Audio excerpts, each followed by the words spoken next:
bring down the value of the currency and make it the global currency.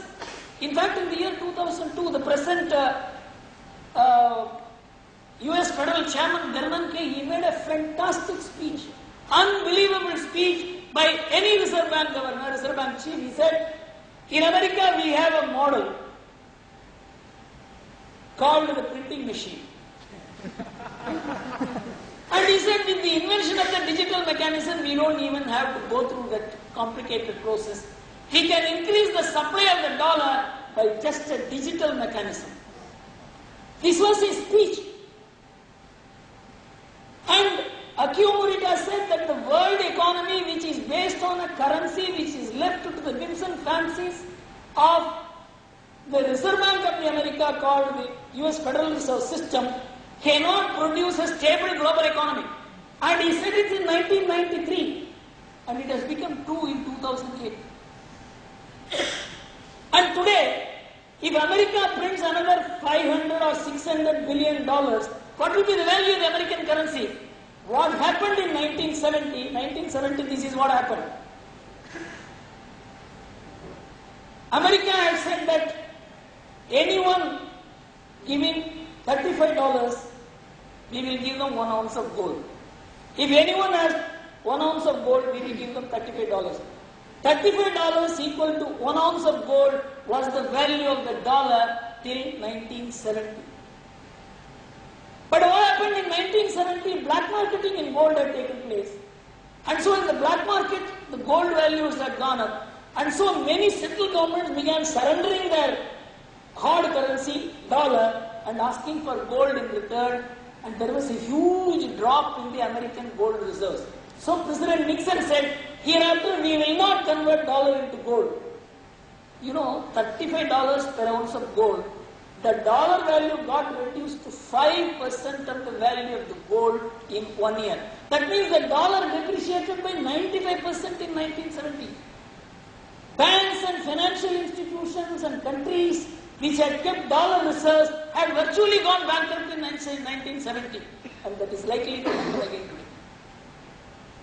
If America increases the supply of dollars, and there is no other way by which they can fill the gap.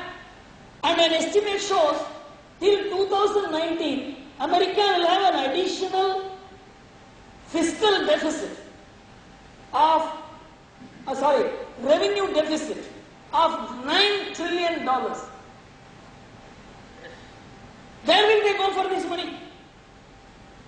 And so there is a problem. Means it is not a problem which is surmountable within the four corners of economics. And I want to just to tell you how the economists are now throwing up their hands. You must have seen the Economist magazine of July 18th, where the cover story says the economics as a subject is melting. See how the economics textbook is melting. What went wrong with economics is the title of the book. It says, of all the economic bubbles that have been pricked, few have burst more spectacularly than the reputation of economics itself. In the wake of the biggest economic calamity in the last 80 years, the reputation of economics has taken a beating. The profession itself is suffering from guilt and rancor.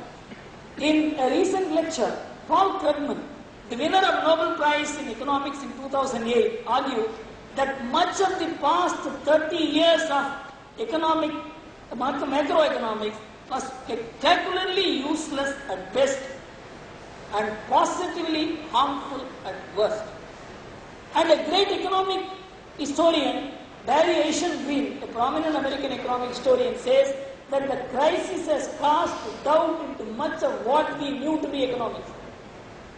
The whole idea of economics, which was built in the last 30 years, on the basis of which we framed policies, we instituted derivatives, we went into the equity mechanism, about which I will come to you in a while. That stands question. But it is not the debate in this country. And the entire debate is even today as to how America will recover, and based on American recovery, how we can recover. And whether America can recover from this crisis. Actually, one of the most well-known investors investors, Mark Faber says, the American recovery is jobless recovery, productionless recovery. You know, the American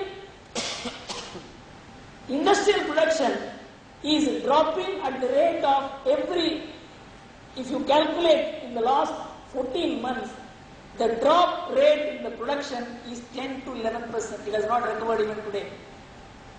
And the job market is the weakest. 10.2% is the going unemployment rate, which is the most critical drop in the last 29-30 years. But still, Dow Jones is going up. Mark Faber says,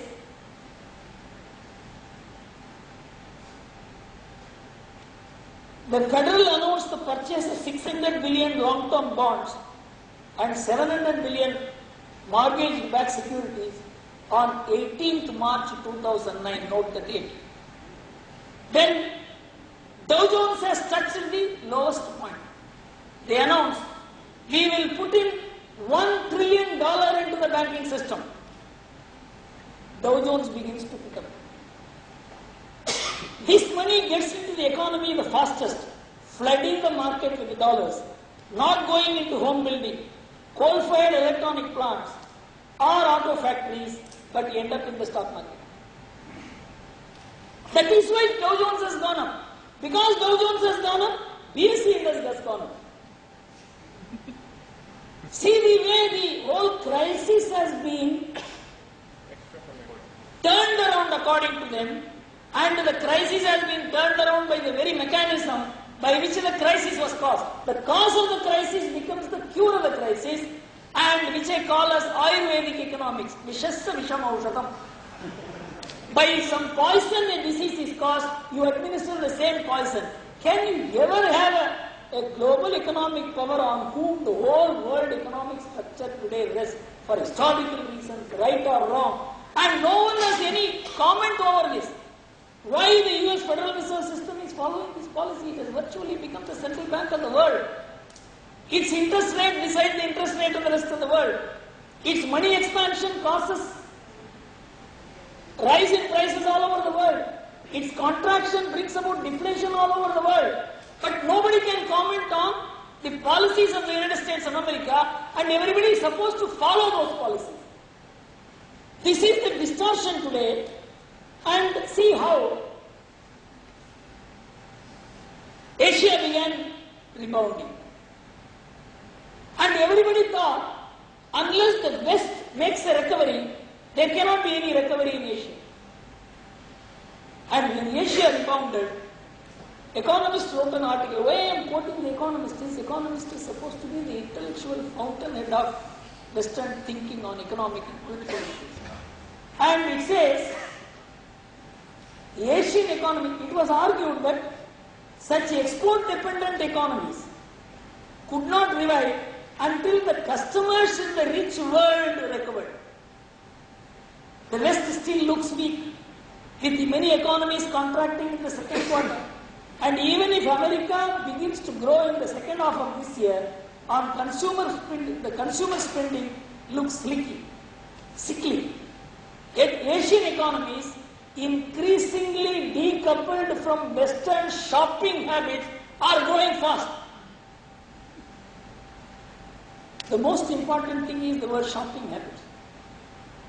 The shopping habits in America is that you shop so that the economy grows. Whether you need it or not, you have to do it. We will give you money by any means.